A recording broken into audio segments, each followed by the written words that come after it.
এরকম ভরসা আছে যে হুজুর আমি এত আমল করেছি, আমার আমলের বদৌলতে আমি জান্নাতে ঢুকবো। কে কে আছেন দেখি আল্লাহর ওলি? আছে এরকম কোন আল্লাহর ওলি?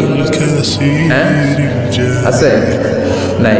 আল্লাহর হাবিব বললেন আল্লাহর রহমত ছাড়া, ভালোবাসা ছাড়া কেউ কোনোদিন জান্নাতে ঢুকতে পারবে। আম্মা জান আয়েশা বললেন ইয়া রাসূলুল্লাহ আপনিও না? আল্লাহর হাবিব বললেন না আমিও না, তবে আল্লাহর রহমত আর দয়া সেদিন আমাকে ঘিরে রাখবে।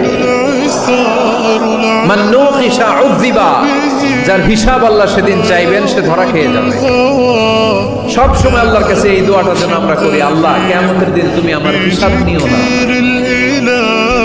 আল্লাহ তুমি আমার বিচার বসিও না, আল্লাহ তুমি দয়া করে আমারে মাফ করে দিও।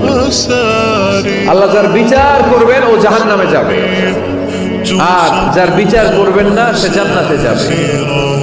আল্লাহ যদি বিচার করে আর পাই টু পাই হিসাব নেয়, নামাজ পড়লি না কেন, রোজা রাখলি না কেন, মিথ্যা বললি কেন, খাদ্যে ভেজাল দিলি কেন, মাছে ফরমালিন দিলি কেন, যৌতুক খাইলি কেন, ঘুষ খাইলি কেন, উল্টাপাল্টা করলি কেন, জিনা করলি কেন, একটার পর একটা প্রশ্ন বানে যদি সেই ভয়ঙ্কর দিনে আল্লাহ আমাদেরকে জর্জরিত করে, আমাদের কোনো উত্তর আছে?